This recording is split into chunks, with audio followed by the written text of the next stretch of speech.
네, 안녕하십니까. 화요일 명의들의 복귀 김동일입니다. 시장에서 일단 가장 큰 이벤트가 지나갔어요. 결과는 시장이 예상한 수준 혹은 그보다 약간의 진전 정도라고 볼 수 있겠죠. 그런데 시장은 뜨뜻미지근합니다. 이럴 때 보통 이제 개인 투자분들이 되게 혼란스러울 수 있는데, 혹은 시장이 약간의 휩속, 속임수 성격의 움직임들도 자주 나옵니다. 보통 이제 어떤 그 중요한 재료가 노출이 되거나 노출을 앞두고 있거나 혹은 그에 대한 시장 등락이 나올 때 중요하게 생각해야 되는 부분은, 그런 이벤트, 어떤 특정한 이벤트가 시장을 좌우하는 이벤트가 말 그대로 장의 본질적인 방향을 결정할 수 있느냐가 제일 중요합니다. 그런 게 아니면 대부분 뭐 그 특정 시점이 지나고 나면 의미 없이 지나가는 거거든요. 예를 들어서 정기적으로 우리 시장의 만기일 같은, 그 파생 만기일 같은 거 말이죠. 파생 만기일 같은 경우는 한 달에 한 번씩 매달 이제 포지션에 따라서 뭐 좋은 움직임이 나오기도 하고 나쁜 움직임이 나오기도 하지만 롤오버라는 게 있긴 하나, 사실 그 시점이 지나고 나면 의미는 많이 퇴색이 되고 또 다음 만기를 보게 되죠. 그런 것처럼 어떤 재료가 시장에 막대한 영향을 미치기도 하고 별거 아닌 재료에 시장이 집중을 하기도 하는데, 무역 분쟁과 관련한 지난주에 여러분들이 우리가 확인을 했던 미중 합의 내지는 뭐 협상의 어떤 지속할 수 있는 기반 자체를 만들어 놨기 때문에 휴전 상태, 그리고 이제 추가적인 협의를 진행한다라는 부분은 미중 무역 분쟁으로 인한 관세 분쟁으로 인한 경기 둔화 우려감, 그로 인한 금융시장의 추가적인 충격 우려감을 크게 호전시킨 내용은 맞아요. 그런데 그게 합의된다고 해서 세상이 바뀌는 건 아니죠. 그래서 일정 부분 선반영된 측면과 앞으로 얼마나 빠르게 진행되느냐, 이렇게 또 장이 또 물음표를 가지게 되는 겁니다. 어떻게 보면은 무역 분쟁과 관련한 불확실성에 갇혀 있던 시장이 다시 이제 본질로 회귀하는 겁니다. 결국 시장의 본질, 주식시장, 그리고 여러분들이 가지고 있는 기업들의 이벤트성 등락이 아니라 주 방향은 경기, 실적으로 회귀하는 거죠. 그러니까 시장은 그렇게 다시 돌아오고 있다라고 크게 보시면 됩니다. 이게 제가 말씀드릴 수 있는 이번 무역 분쟁과 현재 시점에 대한 중기적인 총평인데요. 오늘 마감 봅시다. 자, 화요일입니다. 어제 월요일, 그러니까 지난 주말에 미중 무역 합의, 그리고 남북미의 만남, 뭐 이런 부분들이 주말에 큰 이벤트였지만, 사실상 보시면은요, 어제 오늘 두 거래일 모두 미지근하다고 볼 수 없고 약간 차갑다고 볼 수 있겠죠. 보시다시피 어제도 장대 음봉이 떨어졌고, 오늘 같은 경우는 5일선 이하에서 도치성 움직임으로 마감인데, 십자도지가 나왔죠. 모양이 이렇게 십자가 이렇게 나와 있습니다. 이건 뭐 정확하게 이탈이라고 할 수는 없고요. 그리고 아주 가까운 위치 밑에서 21선이 지나가고 있기 때문에 현재 코스피 종합지수는 뭐 오늘 마이너스 0.3%, 어제 같은 경우에는 보합선 마감이고 오늘 마이너스 마감이니까 결과적으로는 지금 7월달 이틀간의 거래일 기준으로는 마이너스 시세가 나와 있어요. 그럼 미중 합의 확인하고 7월달이 지금 음봉으로 현재 시작을 한 상태입니다. 그런데 이 십자도지는 별로 크게 문제될 게 없습니다. 그리고 아래쪽에서 21선이 가깝게 들어오고 있기 때문에 5일 이동평균 이탈 같은 것들 지금 의미를 크게 부여할 위치는 아니고요. 좁은 등락입니다. 제가 아까 큰 그림을 먼저 여러분들께 보여드렸죠. 한번 다시 보시죠. 자, 이렇게 있습니다. 뭐 가치 분석가 내지는 뭐 경기에 대한 경제학자들은 이런 거 신경 안 쓰겠죠. 하지만 저는 주식 전문가고 여러분들 주식 매매하시는 분들이기 때문에 이 그림이 대단히 중요합니다. 현재 시장이 여기서 1차적인 데미지가 들어왔고, 이것 다 무역 분쟁과 관련한, 그죠? 경기 우려감입니다. 이것도 무역 분쟁, 이것도 무역 분쟁, 이것도 무역 분쟁. 그죠? 이걸로 인해서 주가가 빠졌다가 이제 무역 분쟁에 관련한 우려감은 없어요. 우려감이 없다기보다는 앞으로도 중간중간에 뭐 트러블이 있을 수는 있습니다만은 크게 봤을 때는 합의가 진전이 되는 것을 확인을 했고요. 또 하나 우리가 분명하게 이제 인지하셔야 될 부분은 시간이 계속 가고 있다는 거죠. 내년 2월부터 미국의 대의원 선거가 시작되기 때문에 대선 랠리가 내년 연초부터 시작합니다.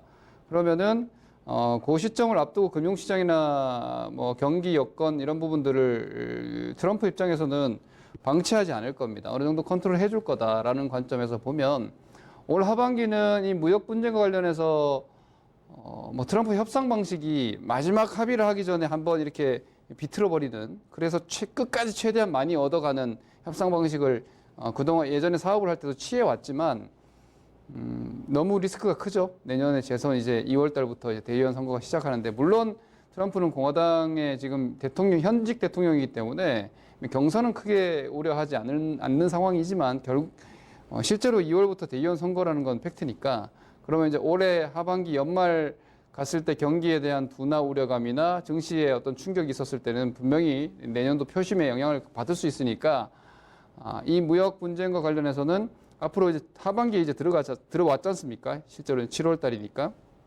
하반기는 뭐 작년도나 올해 상반기처럼 이 무역 분쟁과 관련한 어떤 트러블을 만들기보다는 좀 더 이제 합의 쪽으로 다가가고, 그리고 이러한 부분으로 인해서 경기에 대한 좀 더 턴어라운드를 좀 만들 수 있는, 뭐 미국 경기는 나쁘진 않지만 좀 더 이렇게 부양적인 스탠스를 계속 취할 수 있는 여건이 됩니다. 그러면 지금 위치상 이렇게 조정을 받고요. 큰 그림으로 지금 이 흐름을 제가 아주 딱 선 두 개로 정리해 버리겠습니다. 이렇게입니다. 네. 지금 이렇게 나와 있는 겁니다. 그죠? 이제 여기가 변곡점입니다. 변곡점이라는 걸 아무데나 갖다 붙여서 쓰시는 분들이 계시는데요. 이게 진정한 변곡점이죠. 여기서 방향이 이제 이런 변곡점은 양방향이 나올 수 있습니다. 이렇게 밑으로 갈 수도 있는 거고요. 여기서 위로 이렇게 올라갈 수도 있는 건데, 현재 정황으로는 이제 위쪽으로 올라갈 가능성이 아주 높다는 거죠. 아래쪽으로 추가적으로, 그러니까 이제 좀 지연될 수는 있어요. 이게 이제 이 선이 이렇게 내려와가지고 이렇게 더 지연될 수는 있겠죠. 이렇게 지연되는 거는 뭐 전혀 불가능한 상황은 아닌데, 지금의 상황에서 무역 분쟁과 관련해서만 이 정도 위치까지 지금 왔던 이 상황들을 감안했을 때, 지금의 내용으로는, 그리고 만약에 무역 분쟁뿐만 아니라 경기가 조금만 둔화되는 조짐이 있으면 FED에서 추가적인 조치를 해줄 거다. 그리고 다음 달은 미국 금리 선물 시장에서 금리 인하 확률이 지금 100%란 말이에요. 25bp의 확률이 지금 아주 높아졌는데, 그럼 선제적으로 금리를 낮춰놓는다는 것은 경기 스탠스 자체를 FED에서는 뭐 크게 이렇게 긴축 포지션 취하지 않겠다는 의지거든요. 이렇게 되면은 내년도 미국 대선 정도까지는 올해 2019년 하반기 2020년 시장은 좀 좋은 쪽으로 갈 가능성이 좀 높다라고 볼 수 있겠습니다. 그러한 상황이기 때문에 지금의 이 변곡점에서 시장은 좀 눈치라기보다는 소화를 하고 있다라고 보는 게 맞을 것 같아요. 눈치는 이제 위로 가냐 아래로 가냐 이게 눈치인데, 제가 볼 때는 눈치라기보다는 여기서 요걸 소화하고 있다. 여기 요 라인을 이렇게 소화를 지금 계속 하고 있잖아요.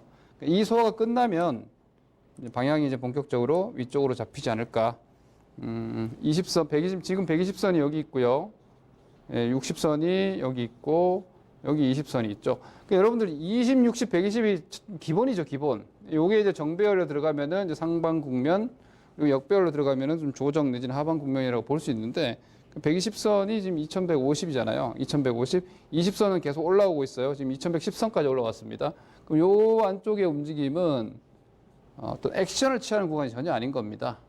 시장 포지션이 위쪽으로 고개를 들고 앞서 말씀드렸던 1년 6개월간의 이 삼각 수렴 추세가 이제 빠져나가는 데 대한 준비 과정 정도라고 볼 수 있기 때문에, 현재는 이런 시장이기 때문에 뭐 어제 조금 약하고 오늘 조금 답답하고 큰 의미가 없다.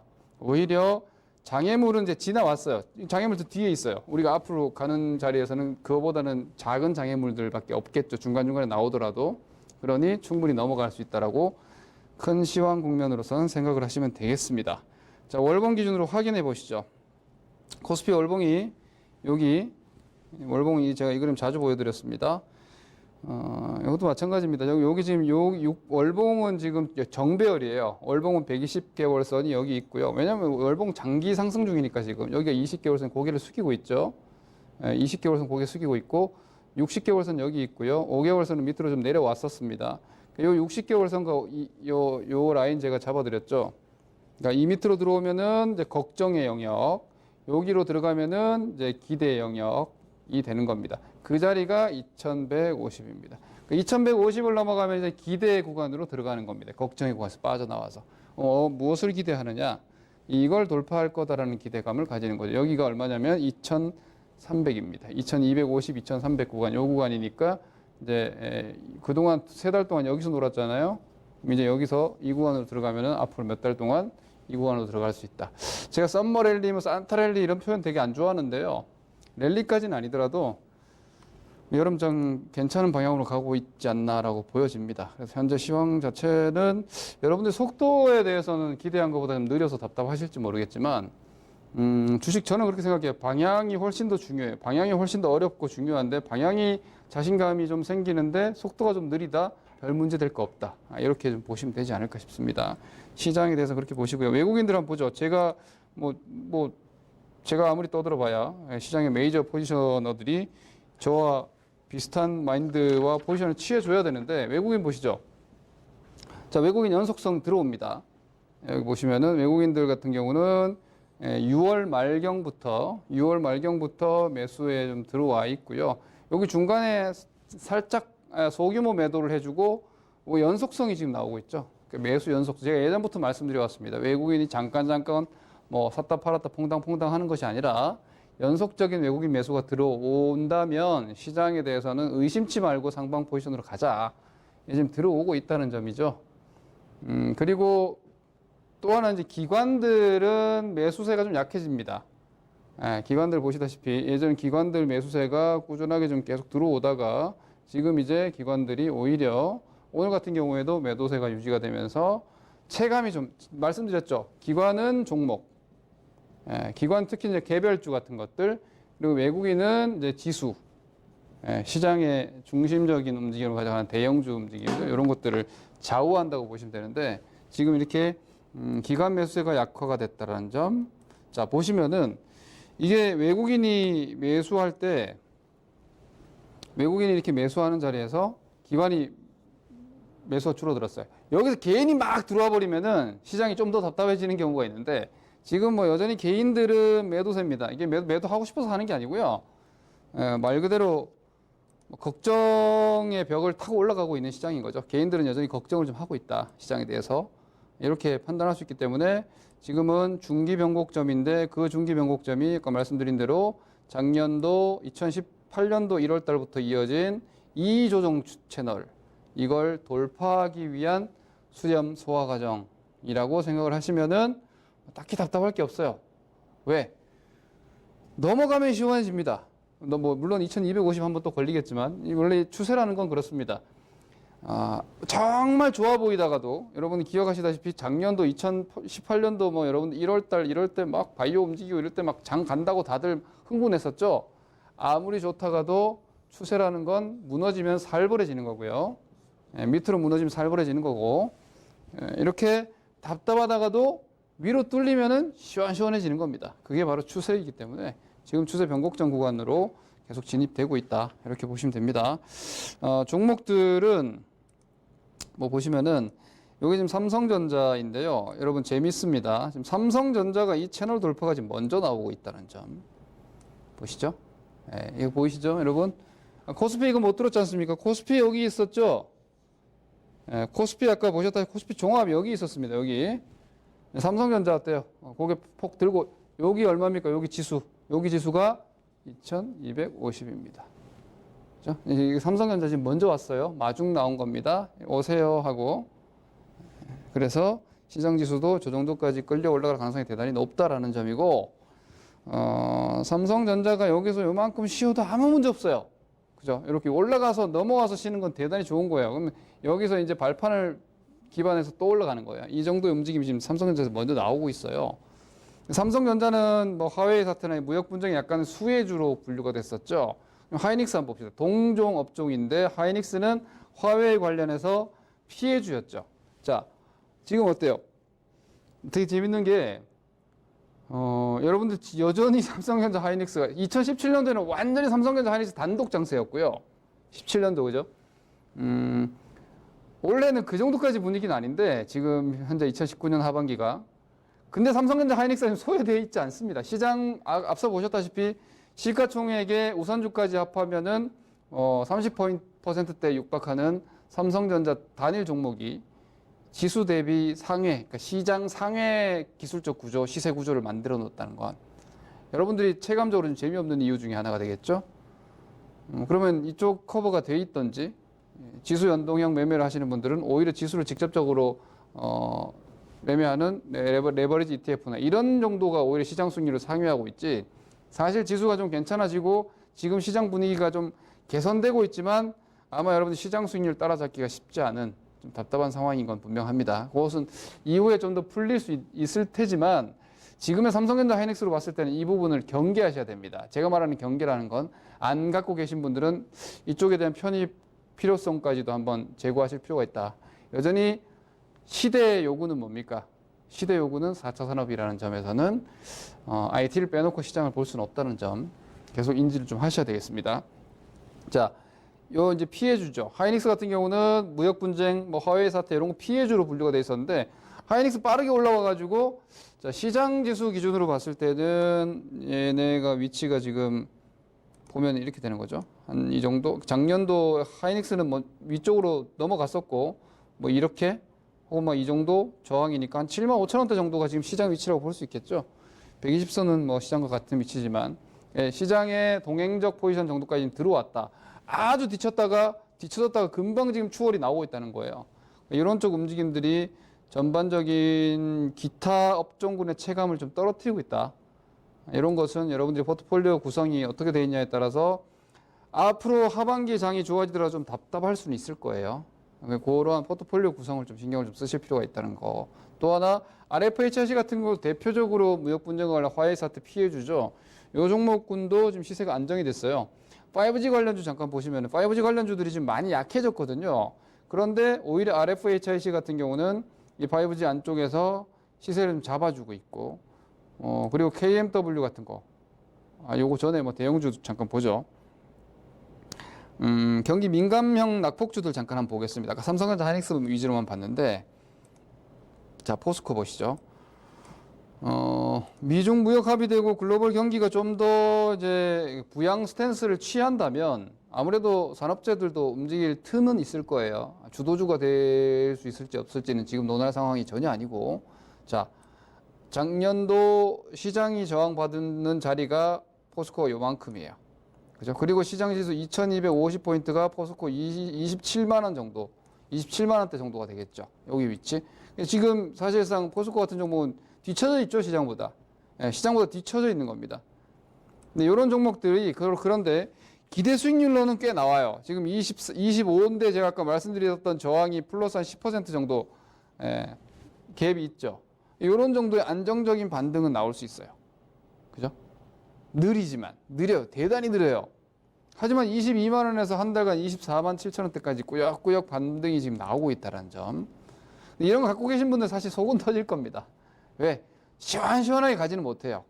하지만 사면 수익이 가능한 영역대고 좀 인내심이 필요하고, 다만 주도주는 아니고, 주도주가 될지 안 될지 나중에 시간이 좀 더 가봐야 알겠지만 지금으로서는 주도주 조짐은 아니에요. 오히려 여전히 주도주 조짐은 삼성전자 쪽에 있어요.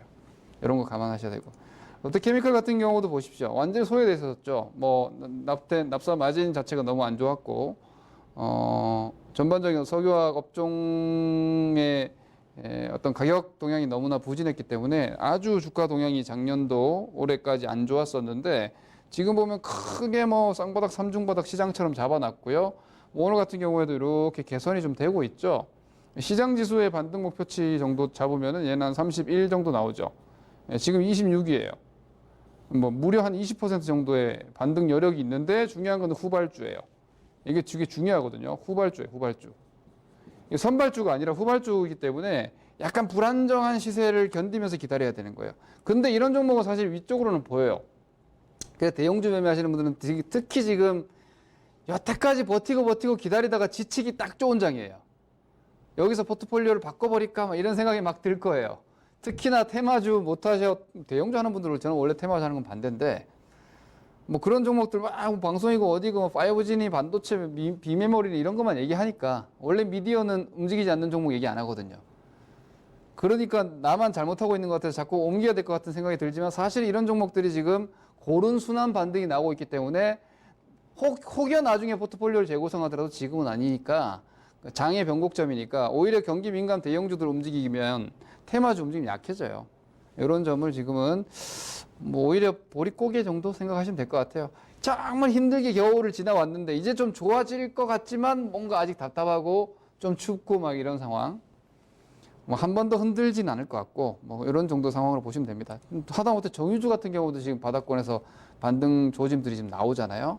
이렇게 보시면 되겠고요. 오히려 그동안 5G나 비메모리 이런 종목들 사실 업황 동향 괜찮죠. 근데 그게 이제 괜찮은 게 다 반영이 돼 있다는 게 중요한 겁니다, 여러분. 너무 맹신을 하지 마시고요.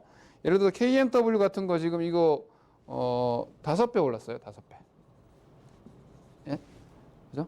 예, 이게 뭐 5G 업황이 아주 좋아가지고 실적이 나온다 하더라도 사실 5배 올랐는데 지금부터는 여러분 이거는 실적 싸움이 아니에요. 여러분들은 실적 싸움이라고 생각을 하실지 모르겠는데 5G 좋아요. 그래서 뭐 통신사들 당연히 망 투자 계속 해야 되고 좋은데 앞으로 더 좋아져도 주가를 꺾일 수 있다는 점 감안하셔야 돼요. 자, 지금 KNW가 지금 현재로서는 5G의 대장주 역할을 하고 있는데 1차 라인인 탄력 라인은 여기서 한 차례 무너졌고요. 이 자리에서 한 차례 1차 라인이 무너졌는데 뭐 50 정도 자리가 남아있죠. 여기가 깨지면 이제 이만큼까지 빠지는 거죠. 그럼 추가적으로 한 20% 정도, 마이너스 20% 정도 더 나올 수 있는데 지금으로서는 버티고 있으니까 뭐 잘 버티면 한 번 더 올라갈 수도 있겠죠. 그러니까 지금 이런 식으로 기술 싸움을 하는 거예요, 여러분. 근데 KMW가 살아있다고 다른 5G가 다 살아있냐? 아니에요. OE솔루션, 데드크로스 나 있고 뭐 많은 다산 네트워크스 위에서 한 20% 빠져 있고 이런 종목 많으니까 막 좋다고 떠들던 5G 뭐 비메모리 너무 맹신하지 마시고요. 주가가 이만큼 올라간 성장주는 그냥 따라가는 거예요. 시세에 편승해서. 무너지면 바로바로 빨리빨리 끊어줘야 되고. 이것도 마찬가지예요. 네페스 지금 520 데드크로스도 안 났죠. 살아있죠. 그런데 요 몇몇 종목만 살아있지 따라오던 종목들은 깨진 게 꽤 많아요. 뭐 테스나 이런 것들이 이미 단기적으로 데드크로스가 나오고 있고 주가가 고점 대비해서 한 10% 15% 빠져 있단 말이에요. 근데 비메모리 삼성이 투자한다니까 정부가 지원한다니까 5G 투자하니까 그렇게 대형주처럼 뭐 길게 갈 수 있는 그런 게 아니에요. 테마는 분위기 막 끌어가지고 돈이 막 몰리는 동안 들어가가지고 시세가 약해진다 그러면 빨리 빠져나오는 거예요. 뒤늦게 업황 보고 가고 이러는 게 아니에요. 이런 종목군들 지금 장이 만약 경기나 시황 쪽으로 돌아 나가면은 여러분들이 좀 시각을 바꾸셔야 됩니다. 테마주에서 오히려 경기형 종목이나 대형주나 이런 것들 같이 보셔야 되고 만약에 개별주로 하시더라도 종목 섹터를 그런 쪽까지 좀 커버를 같이 들어가 줘야 됩니다. 테마주 개인들이 많이 물리고 손해보는 이유가 뭐냐면 어제 좋았던 종목을 계속 하고 있기 때문이에요. 테마는 아주 빠르게 이동하는 거예요. 지금 꿈꾸는 데 가야 되는 거지 어제 꿈꿨던 데서 놀면 안 되는 거예요. 이런 것들 여러분들 잘 체크 좀 하시기 바랍니다. 장이 좋아졌을 때 오히려 이쪽은 데미지가 나올 수 있다는 거. 자, 보세요. 그러니까 오히려 잠잠했던 막 이거 뭐 딱히 내용도 없는데 잠잠했던 수소차 쪽에서 풍국주전 같은 거 막 땡겨버리죠. 근데 이거 보세요. 시세가 완전 게릴라성이에요. 그죠? 멀쩡하다가 갑자기 상한가 방쳐버려요. 그리고 막 20% 올라갔다가 또 떨어졌다가 이거 여러분 이 보통 사람들이 이거 매매 못해요. 이거는 차트 완전 선수급 되더라도 매매가 쉽지 않아요. 이런 종목 붙어가지고 매매를 할 수 있는 정도가 아니시면은 이 개별 테마주들 너무 쉽게 보지 마세요. 오히려 테마주 시세는 6월 달보다 지금 현재 약해지고 있어요. 5월 달보다 약해졌고. 그러니 5월, 6월 달에 테마주 안 하신 분들 7월에 하는 건 좀 반대예요. 오히려 지금 포지션 좀 줄여가지고 눈치 보셔야 됩니다. 이렇게 좀 정리하시고요. 전체 정리를 좀 하면은요. 코스피는 이제 추세 전환점에서 일단 단기적인 등락 정도로 이해를 하시면 됩니다. 추세 전환점이라는 건 위쪽으로 돌아서는 구간이라고 저는 제 의견입니다. 판단하고 있으니까. 코스피가 2150포인트가 넘어가면 시세가 좀 강화됩니다, 여러분. 그러니까 여기서 조심해야 되는 건 올라오면 매도하는 거 좀 주의하세요. 지금 보셨다시피 1년 6개월짜리 이 선이 지금 빠져나간다면 이건 매도가 아니라 매수가 되는 겁니다. 여기서도 이런 점 좀 주의하시기를 바라겠고요. 경기형 대형주들 아까 보셨던 많은 뭐 초대형주들 사실 시장의 유동성이 좀 부족한 것 같아요. 이것저것 다 올릴 만큼 돈이 풍부하지 못해요. 그래서 어제는 이쪽이 움직이고 계단식으로 좀 쉬고 내일은 다른 게 움직여서 좀 쉬고 이렇게 돌아가면서 올라가기 때문에 지금 각도가 좀 완만해요. 이럴 때 필요한 건 인내심이에요. 급하면은 그 급함 때문에 스스로 재발등 찍히는 거예요. 잘 올라가는 주식을 초입에 막 팔아버린다든지 그럴 수 있으니까 이런 점은 장의 성격을 좀 잘 파악하시자 이렇게 말씀드립니다. 중소형주 같은 경우는 오히려 시세가 집중력이 좀 약화가 되고 있으니까 좀 발빠른 대처를 하셔야 돼요. 뭐 대형주들처럼 사서 기다리고 이런 거 하시거나 잘 매매 대응이 좀 둔하다 생각하시는 분들은 아예 그냥 그쪽보다는 차라리 지금 오히려 대형주나 민감주들 사가지고 좀 기다리시는, 정말 할 게 없으면 차라리 증권주 사서 기다리시는 이런 것들이 나을 수 있다라는 점. 장세는 저는 긍정적으로 보는데 일정 측면에서 위기감을 좀 가지셔야 된다. 개별주 특히 이렇게 좀 정리토록 하겠습니다. 그리고 지금 중기 변곡점이기 때문에 지수 전략이랑 대형주 전략 묶어서 레버리지 ETF 전략과 함께 공개 방송 통해서 좀 더 부연해 드릴 테니까 잠시 뒤 이토마토 홈페이지 참고하시기 바랍니다. 한 주간 성공 투자하시고요. 다음 주에 뵙겠습니다. 감사합니다. 김동윤이었습니다.